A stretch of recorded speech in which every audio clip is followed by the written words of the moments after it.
Bill Neville, the national coach, witnessed an accomplished display from Manchester City on Wednesday night that makes Nick Cushing's team favourites to reach the Champions League last four in the return leg next week.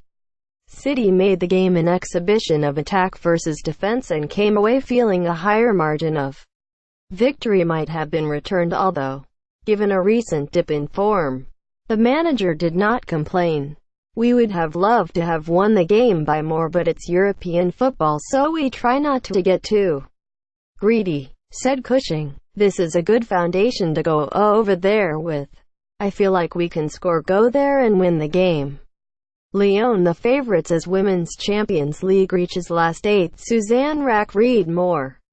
City reached the semi-finals last year where they lost against the eventual champions, Lyon. Linkping, Swedish champions for the past two seasons, have never ventured beyond this stage.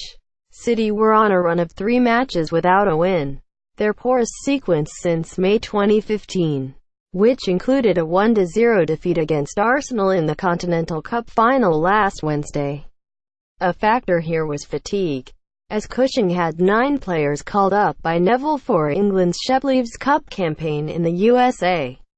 Cushing had spoken of the need to dominate possession, and his side did so. Melissa Lawley took a corner from the right that Linkping's relief yielded nothing. Demi Stokes swung in a ball from the left that bounced across the face of the Swedish goal. At this stage the visitors' best hope appeared to be a set-piece play. Kosovare Asllani, once of City, was fouled and Lisa Lantz sent in a high free kick that found Lena Hurtig in the area, but she fell. This was a rare Swedish foray near Ellie Roebuck's goal. City impressed with the rhythm and direction of their passes, targeting in particular the visitors' right. Scott again got in behind and crossed, and when the ball came to Georgia Stanway outside the area, she should have done better than to lift her shot over the bar. As the half-hour approached, the contest had lulled and City's task was to remain patient and continue their slick build-up play. Cushing might have despaired when Nikita Parris had Lawley free along the right but failed to find her near goal. Seconds later Kira Walsh hit a post. When Maha killed Mose found Hurtig, Steph Houghton lunged it, and number 9 went down in City's area.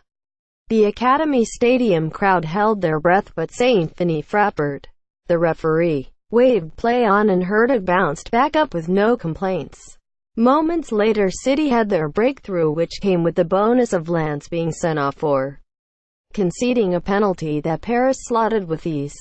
Lance had been booked only moments before and Frappert instantly issued a second yellow for handball. Parris had a golden chance to double the lead when racing clear but could only hit Hilda Carlin in goal. At the break, though, City could be content. They continued to pin the visitors back as Houghton hit a raking pass towards Lawley along the left, and the Swedes struggled to push forward.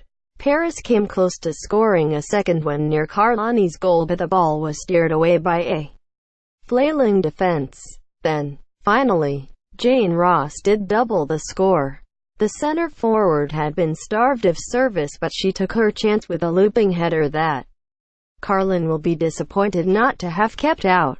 Imperative, too, was to not concede an away goal, though, given how Houghton and her center-back partner, Jennifer Beattie, were virtual spectators. This was a remote possibility. Instead, City continued to camp around the Swedes' area. "It may prove the same at the Linkping Arena," Cushing said. "I don't think this team knows how to sit back. It doesn't want to. Chelsea take control." Ji So-yun and substitute Aaron Cuthbert were on target as Chelsea claimed a 2-0 first-leg win at Montpellier to take a commanding Women's Champions League quarter-final advantage. Ji struck 4 minutes into the second half at La Mawson to give Chelsea a vital away goal ahead of next week's second leg in London, and Cuthbert added a second moments after coming off the bench. The Blues had to dig deep as Montpellier twice hit the woodwork, and former Chelsea striker Sophia Jacobson proved a dangerous opponent. Chelsea, in their first quarter-final in this competition, will now hope to advance to the last four.